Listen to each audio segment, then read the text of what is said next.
This week, we give our first impressions of the 2022 Honda Civic. We discuss whether a vehicle that sits at a dealership for months can suffer from lot rot. And we talk about what cars on sale today will be considered classics in the future. All that and more, next on Talking Cars.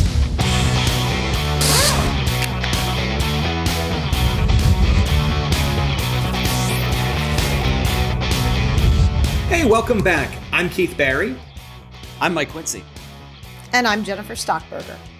And Jen, you're here now, but you've been working late a lot. Have you been trying to figure out how to get Mike and I bonuses or raises or something? Yes, okay. Exactly. Wonderful. No, as we do every month, we were doing some headlight testing.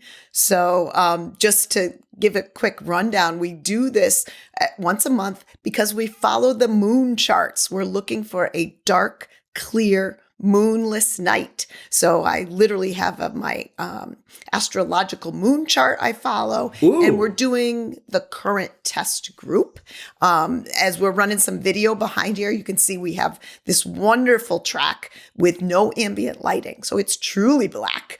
And a set of flat black plywood signs that go from where we position the car all the way out to 900 feet. There's signs for width, for low beam signs, for high beam signs. And the test is really how many signs can you see? So we took some footage both in the day and the night, and we go out there and we're aligning the car as if it's in the right lane. And we're looking at what low beams illuminate and what high beams illuminate. And then we take a drive. Is there a very sharp cutoff? Is the light pattern uniform? All of those little things that can make it more pleasing. And one of the cool things about this week's test is most of the new cars are LEDs. We see a lot of LEDs, but we happen to have the Hyundai Ioniq in there, and it was a halogen bulb. So it was very interesting. If you look at the footage, you can see that the LEDs are brighter and whiter, but the Ioniq had some pretty good distance. Even with a halogen bulb, it doesn't matter if it's a little bit yellower, as long as you can still see the object. It's not a safety risk. You know, they say LEDs are better for color differentiation or object detection, but as long as you got enough illumination there for your eyes to pick it up, you can have a very good halogen bulb. Doesn't have to be super bright, super white like most of the LEDs are. So yeah, we'll do that every month. And we've done it every month for the past, 2004. What's that? 5 years. Five years. 2004. Yes. Yeah. So yeah, about 5 or 15 or whatever. Yeah. So yeah, long time. It just goes to show, Jen, how long you and I have been working up here. And what's interesting also is I recall you saying, more than once, there often are extra cost options for headlights when you buy a car. And these extra cost lights aren't always better. And I think that's it's one of the great things that you do. And you're always looking for the dark side of the moon, which is, Oh gosh. Well, we got to move on. Thanks. We got to move on to another topic. In addition to headlights, which we get a lot of folks say, why are headlights so bright these days? Another complaint that we see a lot on social media and hearing is, why are trucks getting so much bigger? I don't know if you park next to a truck at the grocery store. If you're not driving a pickup truck, if you park next to one and you look and you're kind of at the door handle of some of these F-250s and Silverado HDs and Ram 2500s. So, we didn't want to think that we were just imagining things. We're CR, so we do data-based. We use data to figure these things out. So we had Steve Ellick, who's on our data team, got some data together and looked at sales data for trucks and also was able to get hood height data for trucks and found that since the year 2000, the average hood height of a passenger truck has increased on average by 11%. And that new pickups have grown 24% heavier between 2000 and 2018 was the last year that we had data for. So imagine probably even bigger today. And then on some heavy duty trucks like the Ford F-250, those HD trucks, the front edge of the hood is 55 inches off the ground. And that's as tall as the roof of a Corolla. And in addition, Jen, some of the work that you've been doing, you looked at sight lines, right? About what this means for visibility, what those drivers of those trucks can actually see. And it's a lot worse, right? Yeah, you recall years ago, we did very similar with rear visibility, and it was some of the data that drove why all new cars have backup cameras. But the same is happening for front visibility. And pedestrian fatalities and injuries are one of the areas that are going up, not down, in terms of crash protection. So, of course, we have pedestrian detection, but that really is the last minute emergency braking to try and protect this pedestrian. It's so much better if you can see a pedestrian long before you need pedestrian detection systems to apply the brakes for you. And these trucks, there's some really long distances. We do it with children in mind. So we're looking at about a 28-inch cone when we look at this visibility, but it could be anybody. And you're just not going to see what's out there in front of you as you would from a much lower vehicle, less hood height, etc. So that's one of the areas of the trucks. And, the other piece for pedestrian safety is the impact point. As these hood heights get taller and taller, you're no longer hitting someone, perhaps in their extremities where you can repair a femur or a tibia, but you're talking about impact with the torso and the head, which obviously is much more dangerous for someone walking or crossing in front of you. Yeah, you can head over to cr.org and read the article, and there's information about people who are getting hit in cars in smaller vehicles are more likely to get killed. And as SUVs become less dangerous to drivers of smaller vehicles, trucks are not. They're becoming almost more aggressive or as aggressive as they've been. Jen, you're one of our chief experts on best cars for teenage drivers, and you listen to this discussion about mass, and you've got this big vehicle around you, but these vehicles don't handle well. They don't have good visibility. It takes much longer to stop these things. So before parents out there think, well, I should put my new driver in a big truck because all this metal around it. No, there's actually other issues at stake. Yeah. And do you know how many big pickups are on that teen list? Zero. Well, what is a person who wants a truck that is fuel efficient but not so big to do? Because the other thing that we found is that compact trucks are now so much larger. We looked at those smaller trucks from, the things like the Chevy Love and the Isuzu Pup. Those are gone. And today's Rangers and Colorados are almost the size of what was a full-size truck years ago. So what on earth is there to do? Is there any automaker who's out there who's thinking of, Mike, is this enough of a softball lead up for you?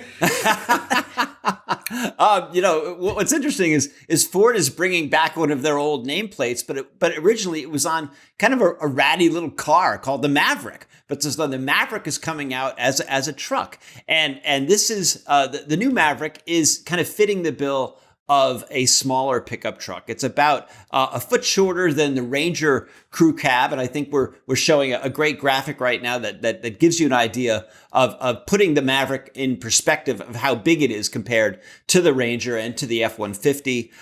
It comes standard as a hybrid. It's a 191 horsepower, 2.5 liter 4-cylinder engine linked to a continuously variable transmission. 40 miles a gallon. I mean, EPA fuel economy is estimated around 37. Front wheel drive is standard, which is not something kind of you would ever think would happen in almost any pickup truck. Although actually Volkswagen had a Rabbit pickup that had front wheel drive, and you always think about you're putting weight in the bed and it's front wheel drive, and the whole thing is it doesn't make a lot of sense in some ways, but Ford knows what it's doing. It starts about $20,000. It's built in Mexico, and it's taking the place of a small car in Ford's lineup. I mean, Ford is basically getting rid of all their cars, and they're saying to people interested in joining the Ford family, here's our entry level vehicle. It's a pickup truck. And Keith, I'm so glad that you mentioned the early small trucks in the 70s and 80s. There were a lot of small trucks from Japan. I mean, Mitsubishi made them for Chrysler, Mazda produced them for Ford, and Isuzu, gave GM the love, and Nissan also and Toyota were also making small trucks. And so I'm personally, I love trucks, so I'm really glad to see, hopefully, a resurgence of small trucks coming to the U.S. market. There was a serious conversation in my household about the Ford Maverick. As soon as we get it into test, that's not just going to be the CR test drive. That's going to be our household's test drive of whether or not this is, there's going to be something that's going to be used to do a little landscaping, to carry kayaks. You can put plywood in the back, but also there's room for people in it too. And Jen, there's safety features. Yeah, I mean, it's going to get the Ford Copilot 360 suite of safety features. So all of that, it's a great alternative. You hit the mark, Keith, with anything that's dirty that you don't really want to put in the back of your SUV. Wet, dirty, bales of hay I haul. We just had this conversation when Jack bought the F-150. Do you really need all of that truck? What we came to is that he does, because he puts mowers and things back there, riding mowers. But for many people, you don't. And I have a funny story. When my daughter was about 4, she had a love affair with the Subaru Baja. We had a bright yellow on the test fleet Subaru Baja, and she would pick them out everywhere. And that was kind of the same idea. I was on the cover of a magazine in 2004 called Working Mother. And there's a picture of her and I in the magazine she got to pick the car, the Subaru Baja, because she loved that car. But it's the same idea. Anytime you can put mulch or anything like you're talking about, Keith, in the back of a small vehicle and then have great passenger space, great alternative. I think the Maverick and the coming Hyundai Santa Cruz is another one that will do great. Before we move on, I just wanted to take a moment to let you know about the Talking Cars donation program. You've heard us talk about it before. You probably know, I hope you know, that CR is a nonprofit organization and that all the work that we do is funded by memberships and donations, not by doing mattress commercials or car commercials or anything like that. So that's how we're able to buy and test those vehicles and buy and test the versions that normal people buy, not the ones that automakers want us to buy. So if you're able to give, it really does help us keep doing the work we do, including the bad puns that we make here on Talking Cars. Maybe forget about that point. But all the good work we do, it helps fund that. So you can find more information at cr.org/give talking cars, cr.org/give talking cars. And thanks to the folks who've already made some donations. It's really cool to see those coming in. So thanks to those folks. Speaking of cars that are very highly equipped, we got in a new 2022 Honda Civic Touring that we rented from Honda because this was the vehicle that they had available. It's going to go on sale this summer. We're going to buy one of our own. But for now, we've got some first impressions. The price on this vehicle ranges from $21,000 to about $38,000. So that is a really wide range. The base engine is a 4-cylinder, but the EX and the Touring get a turbo 180 horsepower, depending upon how it's set up, between 33 and 36 miles per gallon combined. The thing that struck me was that interior. Quince, you spent some time in this on the track, right? Oh yeah. I mean, I got to drive this car flat out. Shooting the B-roll with Anatoly the Great, which you're probably looking at right now. And listen, it corners really flat. It has a responsive chassis, totally feels at home when you're pushing it. The steering has good weighting. It communicates well when the front end is kind of reaching its cornering limits. Really entertaining to drive this car hard. I really like the upgraded turbo engine. It feels strong, smooth power, lots of torque down low. And Keith, it's really one of those times where we can say, see, not all CVTs are bad. The thing that really stood out to me was how put together this vehicle felt and how nice it felt. I mean, it's a Civic. By definition, it is It is a car that is sort of for the, an affordable small vehicle.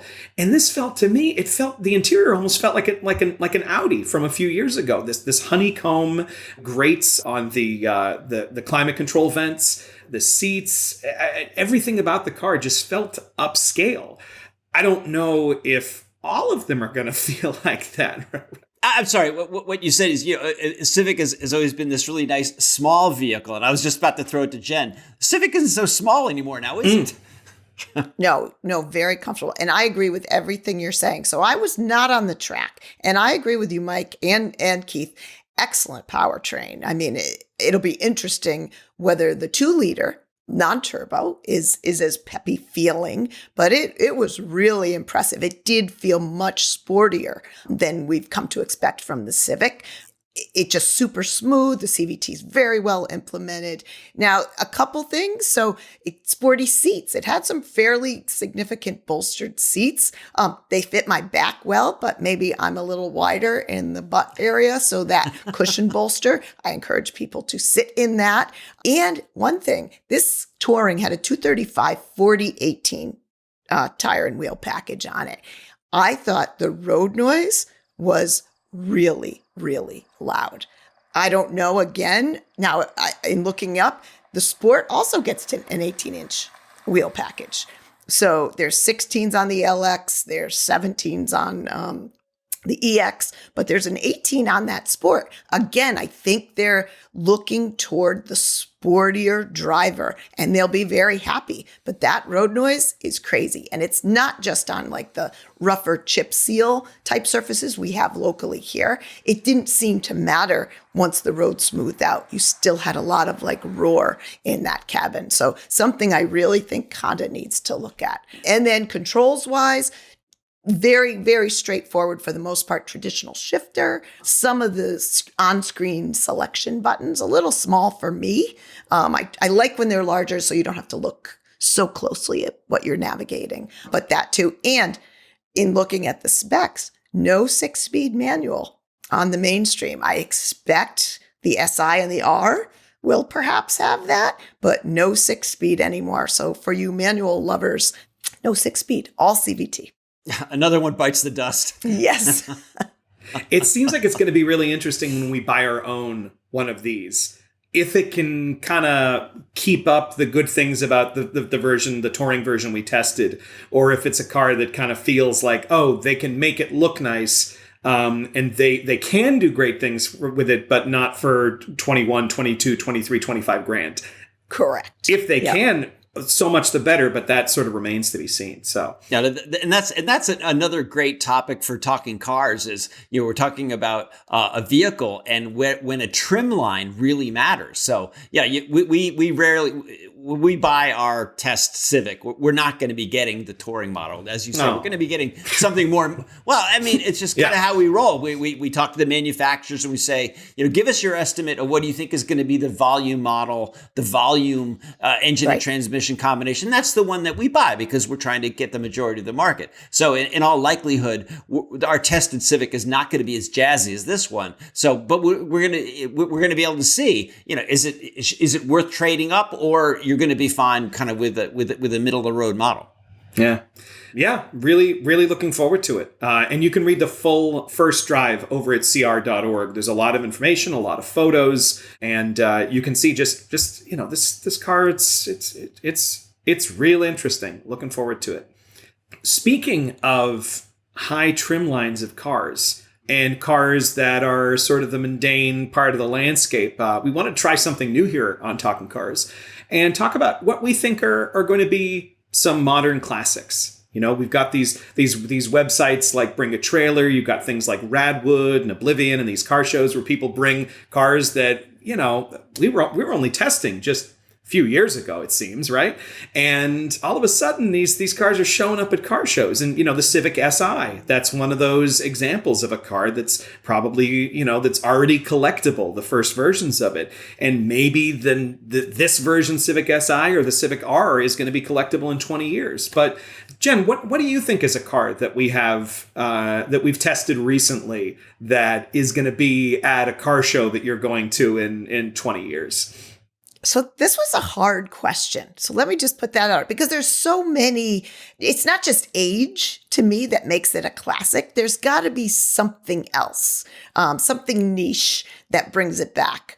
So I thought of, first of all, like somewhat quirky cars that had maybe a different body style that maybe the next classic. So how about the classic Honda Element or the classic Ford Flex?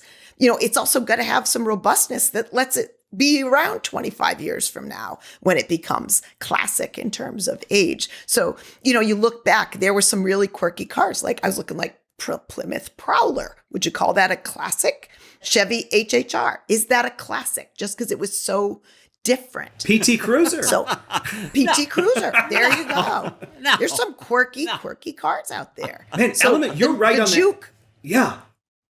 The Juke, will we see a classic Juke group? But the other is, we talked about this a few episodes ago. What brings you back? What is it that I drove around in that when I was a kid and my parents had that and I so love it? It's the way Mike Quincy and I talk about station wagons when we were kids. Is there going to be the Dodge Grand Caravan Classic that's redone and made into like a little camping? Maybe that's the VW microbus of 25 years from now. I know I'm getting real wacky, but not at all. I mean, Volkswagen could have done that. Volkswagen had the microbus. California. They sell it in Europe.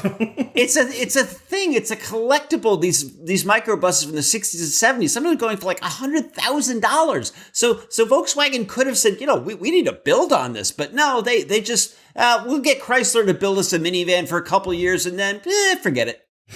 Jen, you are spot on. I don't know if the Rutan is ever going to be collectible. That's but right. You are spot on about the Element prices have been like, an Element goes up on one of those auction sites and people go nuts over it. Because it's cool and different and it works.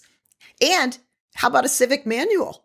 All the manuals, I think, will be classics as they eliminate them. So yeah, not just the SI, but any Civic manual. Mike, what do you think? Well, I actually had a 1987 Honda Civic Si, one of those cars that I actually genuinely missed. But when I was thinking about this question, Keith, I was thinking, to be a future classic, there's a couple criteria. It really has to be built in pretty limited numbers. And some were, really not popular when they were new. I mean, Jen, you talk about the Flex. We all liked the Flex, but it didn't really sell that well. Right. Yeah. It was nice and boxy. And so, I mean, some of the cars that we've been driving the last 10, 15 years are obvious that are going to be future collectors. I mean, the Honda S2000, don't even put it on this list because it's already selling for way more than when they were new. Exactly. So I picked two, and this exercise was difficult for me because I had a long list of cars and I really had to narrow it down. So my first choice is the Chevrolet SS. Okay. This was last sold in 2017. It looked like a nondescript sedan, but it was really like a stealth Corvette. It had a 415 horsepower, 6.2 liter V8. It had this amazing exhaust bark right when you started it up. It was developed and built by Holden, GM's Australian division. So which now is kind of they don't do their they're kind of defunct in some ways. So Holden is building a car. It's a rear-wheel drive platform. Let's put an American V8 into it and slap an SS, a legendary moniker from Chevrolet, SS for super sport. We went so far as to call it a budget BMW M5. I mean, it was quick acceleration, great brakes, and we said the car eats up twisty, undulating roads for breakfast without a burp. Come on. That's just literary gold right there. And the car was really awesome. So that's one. But I had another choice that I just couldn't resist. And the second one is the Toyota FJ Cruiser. Okay, this thing looked great, had real off-road chops, a strong 4-liter V6 engine, responsive 5-speed automatic. I mean, on-road handling was pretty clumsy in our testing, and the cool styling really took its toll at outward visibility. There's huge blind spots all around it. Blind spot warning was not even a thing on this car back then. But anyway, I could probably give a dozen more, but Abrams is going to kill me if I keep going on. So, but I think two of those are going to do well because an FJ Cruiser is selling for like almost 40 grand on Bring a Trailer as we speak. So, Mike, I don't actually think it has to be low volume. Think about the Mustangs you and I have had in our driveways. Those were high volume vehicles, tons of nostalgia around them, even though they were mainstream in their day. And I think I totally agree. I think that some of with Gen Z, that some of the when they start looking at cars to collect, some of the early hybrids, some of the early electric cars, as cars become more electrified, those first attempts, something like the Prius is going to be, or the Leaf, or the Chevy Volt. These are going to be interesting things that people are even already now starting talking about collecting. How about the Mustang Mach-E? Exactly. Just keep the Mustang nostalgia going. Yeah. And Teslas, exactly. The first 2012 Model S is going to be, I think that it'll be real interesting to see as people also have to learn new skills to keep these cars on the road and remember old skills. Model S with a ludicrous button. Yeah. Perfect. Keith, I was thinking you're going to say like the first Honda Insight. Remember that little, it looked like a roller skate. Already people are with the skirted fenders. Already people are saying that's, the first gen Prius, the first Honda Insight. These are historical cars. They might not be as fun to drive the same way that a Mustang was in its heyday, but they are important automobilia. And I think people care about that stuff. But I mean, historical cars is different than desirability. Do you know what I mean? It's like, did you really think, gosh, that car is really hot when you were a teenager, or is it in a different way? I dreamed of a Prius. I mean, really, I really did. And when I got one, it was it was real exciting in a very different way that I dreamed of other cars. Okay. In a very different way. Jen, who is this guy? Who is this guy? I don't know. I'm going to be out there doing the headlight testing. I just know it. You're going to have me out there on the track in the dark. And okay. I think it's time. It's time to hear what you have to say. You can rag on me for for my opinions, for your dreamy Prius. Yeah. But you can send your takes on good or bad takes about future classics to talkingcars@icloud.com. And if you have one, I mean, I remember a couple of weeks ago we had someone who had a Saab 9.3 wagon in the background, and I thought that's going to be a future classic. So take a picture of your own, send it to us. Maybe we'll feature it here, and that's talkingcars@icloud.com. Also, to talkingcars@icloud.com are your questions, including video questions like this one that we've got from Avi.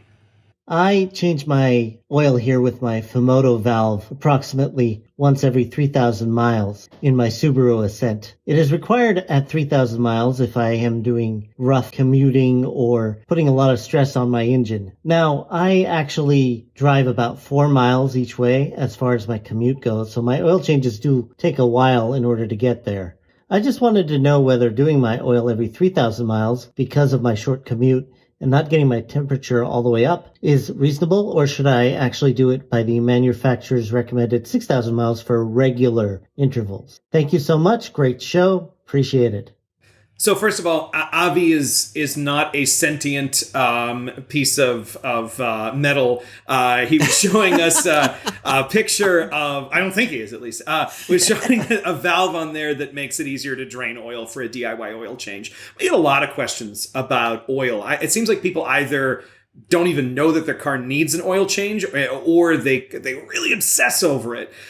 Quince, what do we have to say here? Well, first, I want to remark on your mentioning Saab. I have a Saab T-shirt that I'm going to wear next time I'm on this show. Okay. But anyway, so for Avi, the short trips should be considered severe duty. I mean, you have to think not only about how far you're driving, but how much time the car is running. In other words, are you sitting in traffic a lot? So this is looking at it, via a time interval versus mileage. So our advice has always been that even if you don't drive a lot of miles every year, you should definitely be getting your oil changed at least twice a year. And oil becomes less effective as it ages, and by not getting the engine warm enough, excessive moisture can form in the engine that won't be removed from the engine and protect your powertrain. So definitely, if you make a lot of short trips, standard motor oil might not get warm enough to burn off the moisture and impurities. So, you have to keep that in mind when you're talking about, the intervals of your oil changes.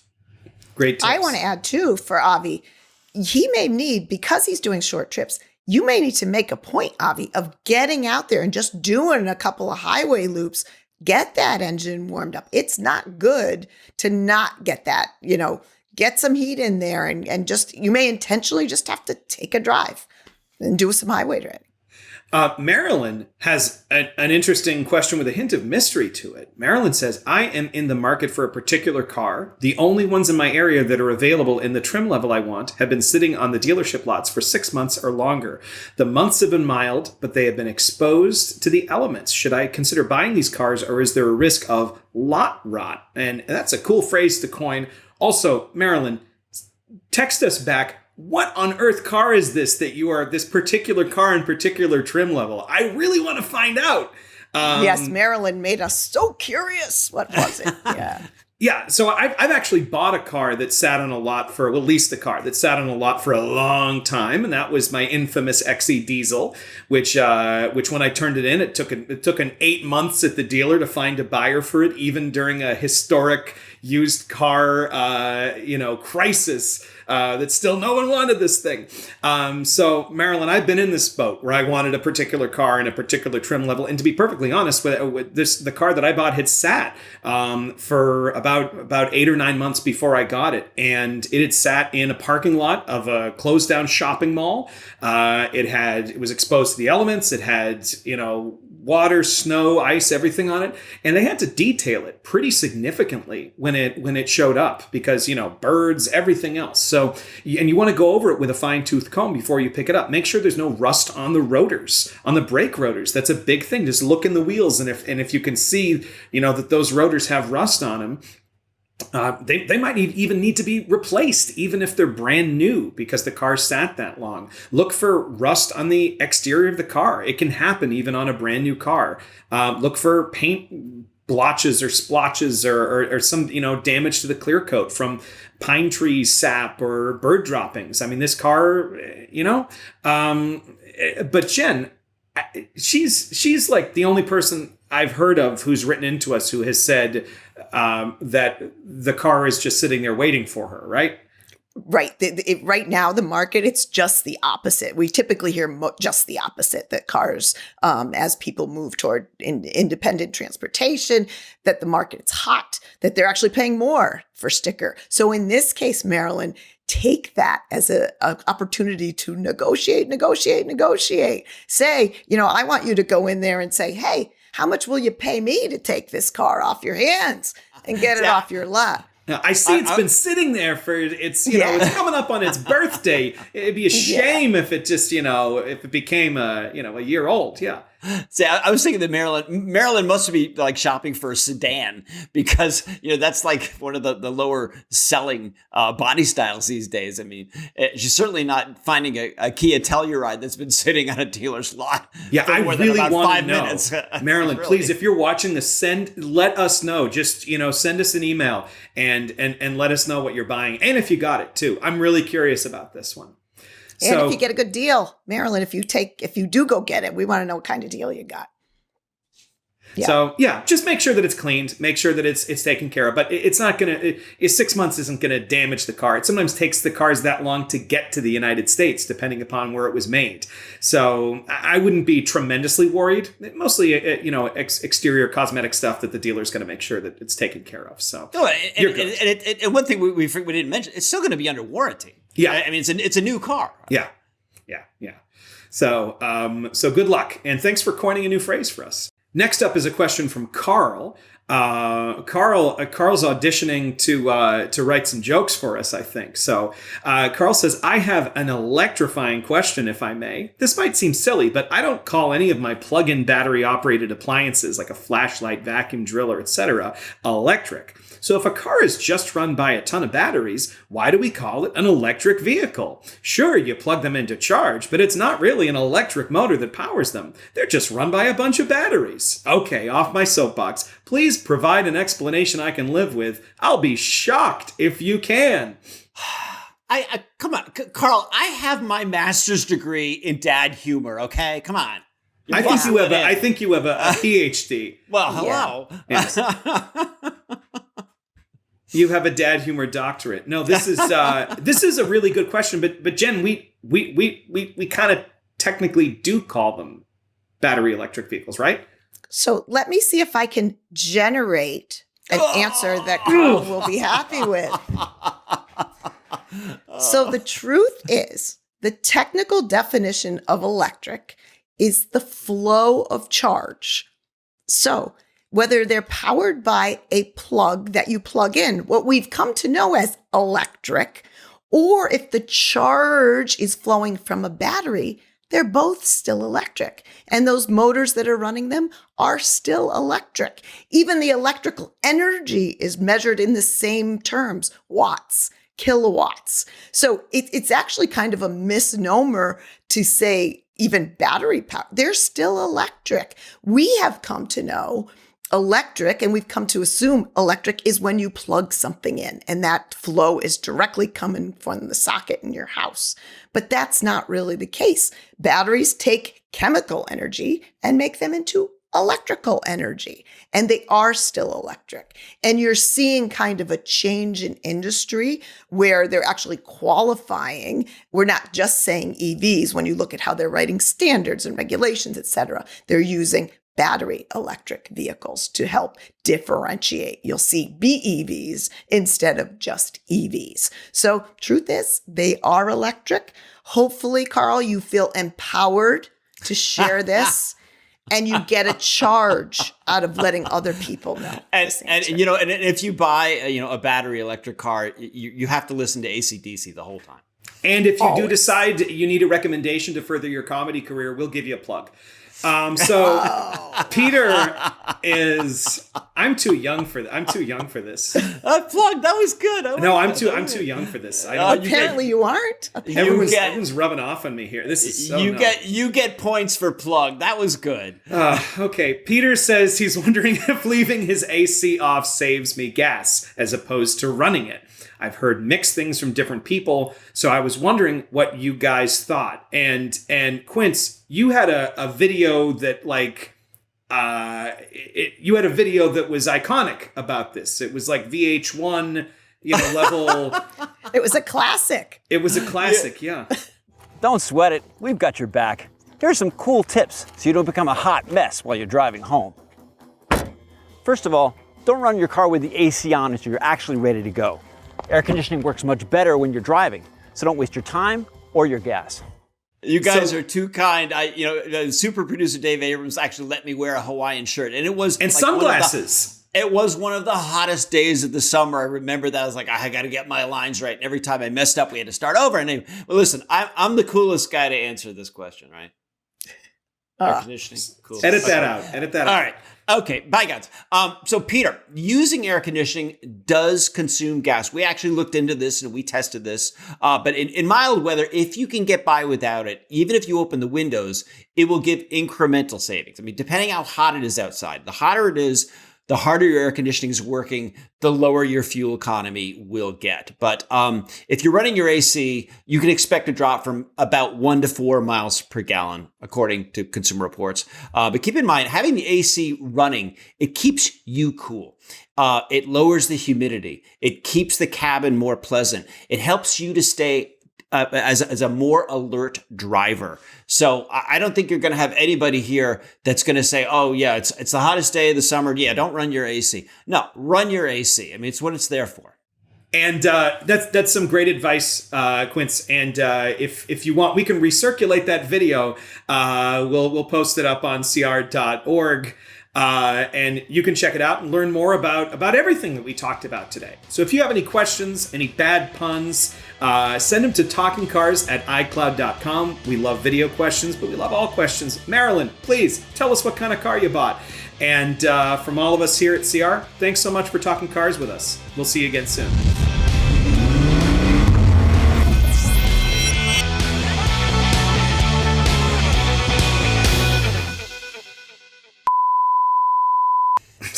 Ooh, he is good.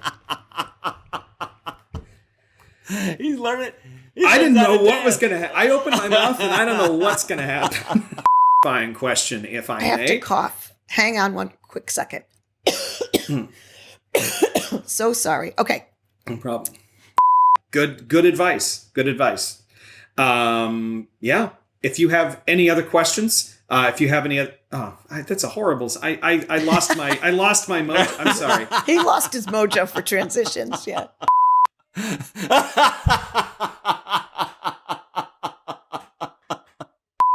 It's like we have Keith on the record saying I've dreamt about Priuses. I mean, I've never met someone like that.